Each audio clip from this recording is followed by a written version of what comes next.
আমরা দাঁড়িয়ে রয়েছি দক্ষিণ দিনাজপুরের হিলি সীমান্তে। এই দক্ষিণ দিনাজপুর এলাকার তিন দিকে রয়েছে বাংলাদেশ সীমান্ত, দৈর্ঘ্যে প্রায় 250 কিলোমিটার। এই সীমান্তের বহু বাড়ি রয়েছে, যার শোয়ার ঘর বাংলাদেশে, রান্নাঘর ভারতে। এ নিয়েই এই সীমান্ত। এই সীমান্তের বাসিন্দাদের নানা অভিযোগ, নানা সমস্যা, নানা রকম বক্তব্য রয়েছে। ভোট আসে, ভোট যায়, কিন্তু বাসিন্দাদের সমস্যা থেকেই যায়, তাই তো সুমন? হ্যাঁ, এবং এই যে বর্ডার নিয়ে তো একটা সবসময় টেনশন চলে। অমিত শাহ বলবার চেষ্টা করেন যে বর্ডার থেকে 50 কিলোমিটার অবধি কেন্দ্রীয় বাহিনী কন্ট্রোল করবে। আবার রাজ্যের তরফে অভিযোগ তোলা হয় যে কেন্দ্রীয় বাহিনীর দাপটে অনেক সময় স্থানীয় গ্রামবাসীরা বিপদে পড়ছে। এই সব কিছু নিয়ে টানাপোড়েন চলতেই থাকে এবং সেটা অনেক সময় নির্বাচনের ইস্যু হয়ে ওঠে।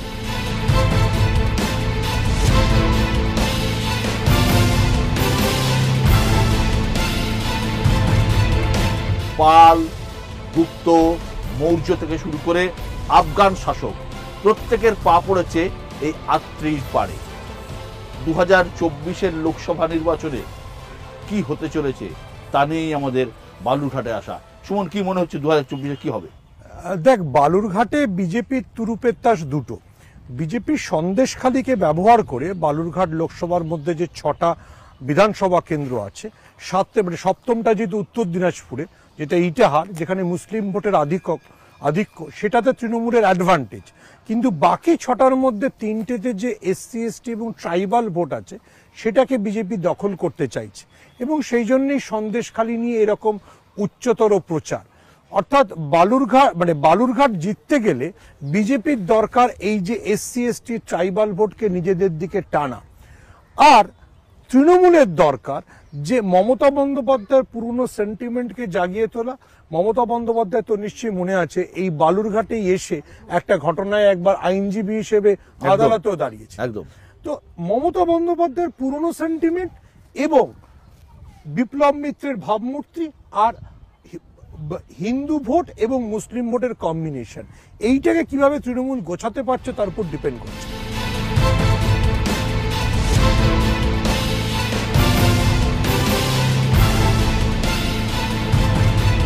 लालू प्रसाद यादवेর সেই বিখ্যাত উক্তিটা মনে আছে তো, जब तक रहेगा समोसे में आलू तब तक रहेगा बिहार में लालू।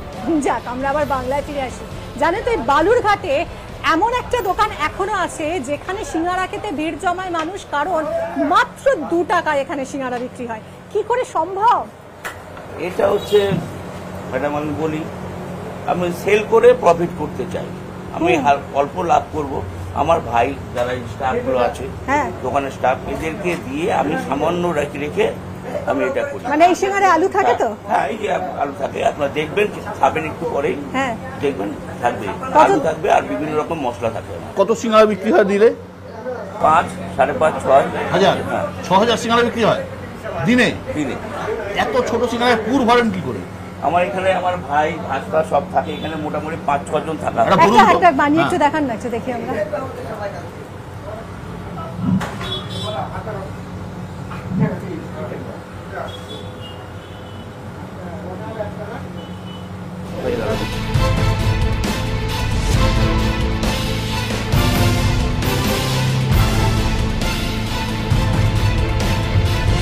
আমাদের সঙ্গে রয়েছেন জয়দেব সিদ্ধান্ত, বালুরঘাট কেন্দ্রের বাম প্রার্থী।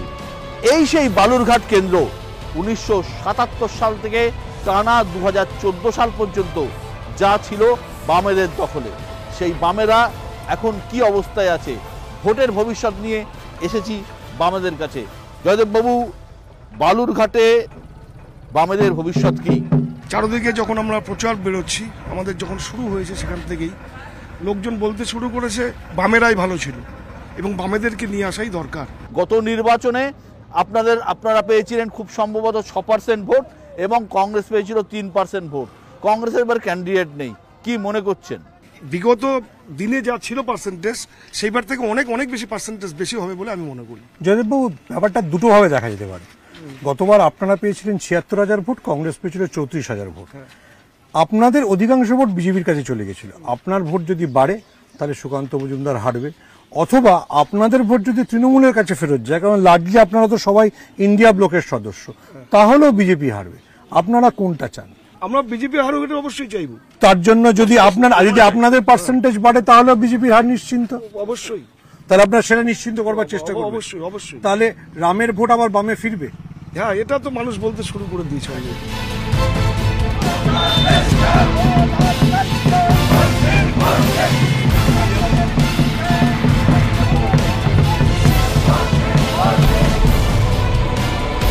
সারাদিন ধরে ভোটের ভবিষ্যৎ নিয়ে আলোচনা পর্যালোচনা চলছে, তা বলে খাবো না তা কি কখনো হয়? বালুরঘাটে খেতে এসে দেখছি যে একটা থালিতে অন্তত 21টা পদ রয়েছে পুরো থালিতে। তার সঙ্গে রয়েছে উত্তরবঙ্গের অর্থাৎ দিনাজপুরের বিখ্যাত রায়খড় মাছ। মিমি, রায়খড় মাছটা কি? এই রায়খড় মাছটা খুব ইন্টারেস্টিং বিষয়দা, এবং আমার মনে হয় আমাদের দর্শকদেরও খুব ভালো লাগবে। এটা তো বালুরঘাটের সিগনেচার বলা যায়, এবং শুধুমাত্র এ কিন্তু মাছ নয়, বালুরঘাট তথা আত্রেই নদীর ঐতিহ্য বলা যায় এই রায়খড় মাছকে। 3 ইঞ্চি মতো লম্বা হয়, রূপলি রঙের মিষ্টি স্বাদের এই মাছটা। আর যেরকম ধরুন উত্তরবঙ্গে বেড়াতে গেলে তিস্তা তোরসায় যেরকম বড়লি খাই আমরা, ঠিক সেই রকম এই মাছটা শুধুমাত্র আত্রেই নদীতেই পাওয়া যায়।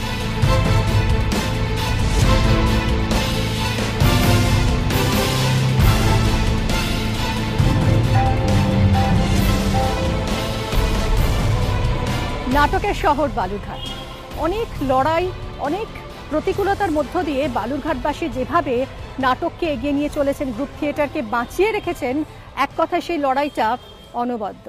এই মুহূর্তে আমার সঙ্গে রয়েছেন নাট্য ব্যক্তিত্ব প্রদোষ মিত্র। প্রদোষবাবু, আপনার কাছ থেকে একটু খুব সংক্ষেপে জানতে চাইবো এই বালুরঘাটের নাটকের ইতিহাস।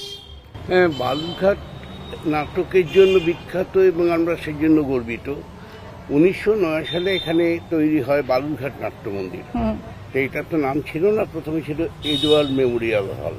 তারপরে 1947 সালে স্বাধীনতার পরে এই হলটির নাম হয় বালুরঘাট নাট্য মন্দির, এবং এটাই সবচেয়ে প্রাচীন। এই জেনারেশনের ছেলে মেয়েদের মধ্যে কতটা উৎসাহ দেখেন? প্রচুর প্রচুর। আমাদের এখানে পাড়ায়, ক্লাবে, রাস্তায় ঘাটে, চায়ের দোকানে আমাদের এখানে নাট্যচর্চা ছাড়া কিছু নেই।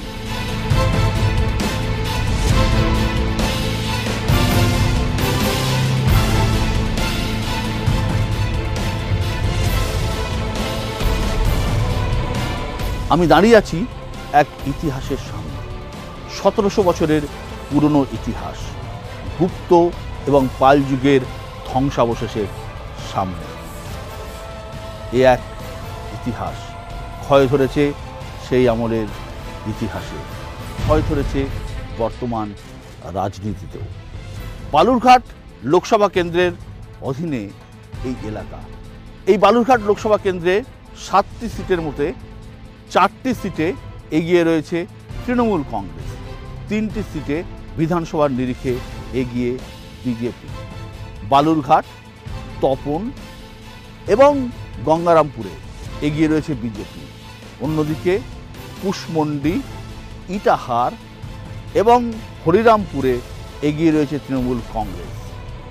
এবারের লোকসভা নির্বাচনে সবথেকে বড় ফ্যাক্টর ইটাহার থেকে কতটা ভোটের লিড পায় টিএমসি, তার উপর নির্ভর করছে অনেক কিছু। একই সঙ্গে কুমারগঞ্জ বিধানসভা নির্বাচন টিএমসিকে কোন জায়গায় রাখে তার উপরও নির্ভর করছে বালুরঘাটের জেতা হারা।